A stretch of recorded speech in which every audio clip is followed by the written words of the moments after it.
Welcome to my YouTube channel. ನಾನು ಇವಾಗ ಮೆಕ್ಕೆಜೋಳ ಬೇಯಿಸಿದ್ದೀನಿ. ಯಾವ ಥರ ಬೇಯಿಸಿದ್ದೀನಿ ಅಂತ ಸಿಂಪಲ್ಲಾಗಿ ತೋರಿಸ್ತಾ ಇದ್ದೀನಿ ನೋಡಿ. ಒಂದು ಹಾಫ್ ಆನ್ ಅವರಲ್ಲೇ ನಾವು ಬೇಯಿಸ್ಕೊಂಡು ತಿನ್ಬೋದು.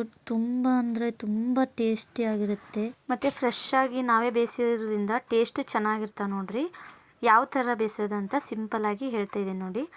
ಒಂದು ಕುಕ್ಕರಿಗೆ ಗೊಂಜಾಳ ತೊಗೊಂಡಿರ್ತಾವಲ್ಲ ರೀ, ಮೆಕ್ಕೆಜೋಳನ ಅವನ್ನ ಒಂದು ಮೆಕ್ಕೆಜೋಳದಲ್ಲಿ ಎರಡು ಮಾಡಿ ಕುಕ್ಕರಿಗೆ ಬೇಯಿಸೋಕೆ ಹಾಕಬೇಕು. ಅದು ಎಳೆಯೋದು ಇರಬೇಕು, ಭಾಳ ಅಂದರೆ ಭಾಳ ಎಳೆಯೋದಿರ್ಬೇಕು. ಈ ಥರ ಹಿಚ್ಕಿದ್ರೂ ಹಾಲು ಬರ್ಬೇಕು ನೋಡಿ. ಆ ಥರ ತೋರಿಸ್ತಾ ಇದೆ ನೋಡಿ. ಎಷ್ಟು ಮೆತ್ತಗೂ ಇರಬೇಕು ಅದು.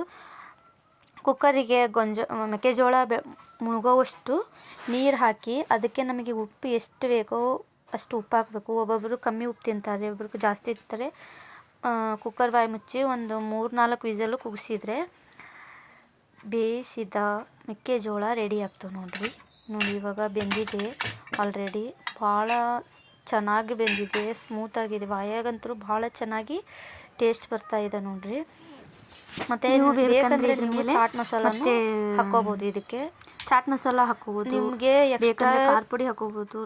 ತಿಂದ್ರಂತೂ ಭಾಳ ಚೆನ್ನಾಗಿ ಆಗ್ತೈತಿ. ಫ್ರೆಶ್ ಇರ್ತಾವಲ್ರಿ, ಅದಕ್ಕೋಸ್ಕರ ಟೇಸ್ಟ್ ಚೆನ್ನಾಗಿರ್ತಾವೆ. ನಾವೇ ಮಾಡಿದ್ದೀವಿ ಅನ್ನೋ ಇನ್ನೂ ಖುಷಿನೇ ಇರ್ತೈತಿ. ಹಸಿ ಮೆಕ್ಕೆಜೋಳನೂ ಮೂರಲ್ಲೆಲ್ಲ ಇರ್ತಾವೆ ನೋಡಿರಿ. ಅವನ್ನ ತೊಗೊಂಬಂದು ನಾವೇ ಬೇಯಿಸಿದ್ರಂತೂ ಇನ್ನೂ ಟೇಸ್ಟ್ ಭಾಳ ಚೆನ್ನಾಗಿ ಅನ್ನಿಸ್ತೈತಿ. ನೀವು ಒಂದ್ಸಲ ಟ್ರೈ ಮಾಡಿ, ಲೈಕ್ ಮಾಡಿ, ಶೇರ್ ಮಾಡಿ, ಸಬ್ಸ್ಕ್ರೈಬ್ ಮಾಡಿ. Thank you for watching. Bye.